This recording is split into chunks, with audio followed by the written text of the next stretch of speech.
EcoVeganGalt.com, and this video is in response to some comments I received in a video I posted yesterday, which I decided to publish as unlisted because I really wanted to make sure that it didn't come across in the wrong way. Now, for those of you who've been following me, I feel like you guys can see where I'm coming from in the video, so thus I want to offer it up for you to watch here.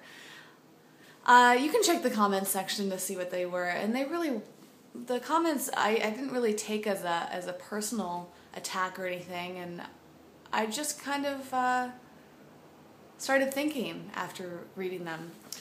Basically, in the video, my aim was to inspire other people to live happier, healthy lives, and I feel like we can achieve that by really thinking about where we get our money from and how we spend it.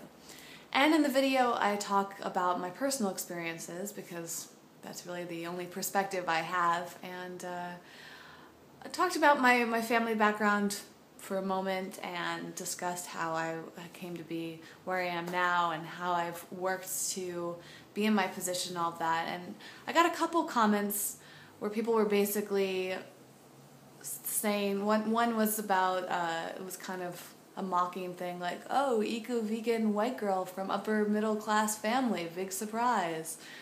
And the other comment was actually the one that really got to me. Was a woman was saying how, I think it was a woman, how I didn't really have much of perspective on the world because of my race, and I didn't know what it was like to work twice as hard, and didn't realize how privileged don't realize how privileged I am, and I should be ashamed of myself for, I don't know, I guess she thinks I should be ashamed of myself for not having the same experience, not having any other experience with myself. I don't know. I have to reread the comment again, but the message I was getting from both of them was that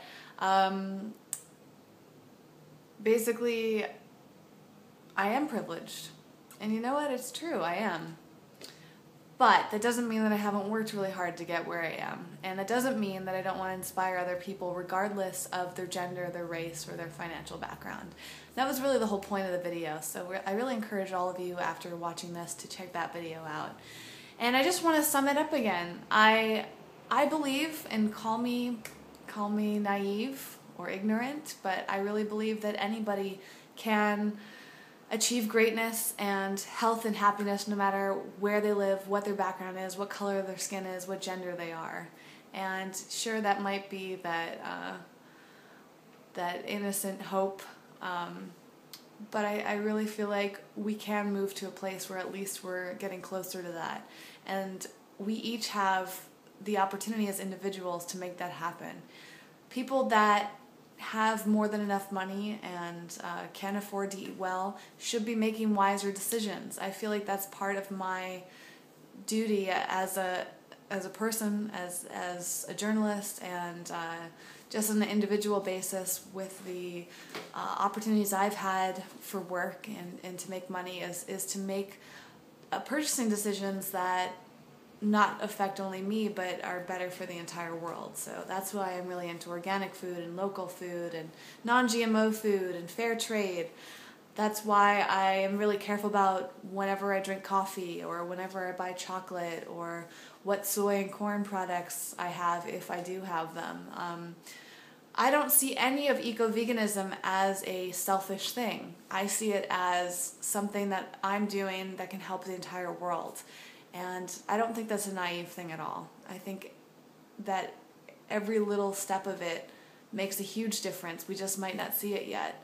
If you do the research as I've done, you can see how all of these products that we're consuming come from somewhere else. If we're not making them ourselves, if we're not growing the food or the resources ourselves, then we don't know where it comes from unless we do that research, and most people don't.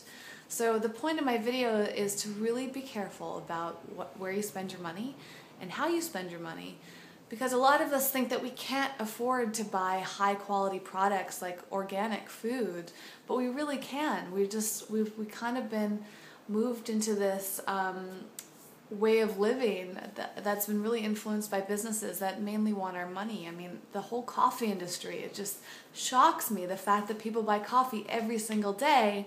They spend at least $2 of it every single day, at least once a day, and yet they complain that they can't afford organic, when organic might be, a few cents more, 50 cents more. So you can divide up that money you could spend on coffee and buy a lot healthier food that's going to have a better impact on the planet. And I know all of us have that opportunity to do that. And if there are people that can't afford it, and again, I don't have personal experience with that, but there's got to be a better way. And those of us who can afford it should be looking for opportunities to help people that are in need. And I'm just a big believer in if there's a will, there's a way, but we have to do some research to figure out what we want our will to be. So, I guess I feel a little sad that I don't have the perspective of the entire world. I don't know what it's like to be another race or gender. I don't know what it's like to come from a different family background. But I have done my research, and I have a mission that I want to make a change. And I want to see all of you, whether you have a big family or it's just you, whether you live in a great, a big city with access to a lot of things, or you live in the middle of nowhere. The more that we push for this stuff, no matter what our circumstances are, the closer we're going to get to it. And sure, those of us who are privileged, who have money, who have access to things, are going to be able to do it quicker. But that doesn't mean that people anywhere in the world won't be able to do it. And I think the more that we focus on the negatives of things, the farther away we get from it. But if we stay hopeful and positive and we work towards it, we can achieve pretty much anything. But the biggest message I want to give to everybody is to live consciously, to know what you're purchasing and where it came from, to know how you're spending your money, and to really think about the big picture, not that immediate gratification. And I think that we'll move farther and farther away from needing immediate gratification if we can center ourselves, find balance within ourselves, do things that make us happier, make income in a way that makes us happy. And that's really what that video is all about. So, I don't know what else I can say. I guess those comments have just helped me gain a little bit more perspective about myself and, be more aware of the privileges that I have, and think more about how I can help make a difference for those people who don't have the same privileges as me. That's really what I'm all about. So I hope that makes sense. I would love to hear more feedback from you. I'm always super open to it. So constructive criticism is so much better for me than criticism. But either way, I will always try to learn something from your comments. Thanks so much for watching. As always, you can follow me on ecovegangal.com, but keep in mind it is being redesigned right now. And you can also follow me on all those social networks in which I'm very active. All the links are down below. And of course, subscribe if you want to check out more videos in the future. And if so, I will see you then. Bye.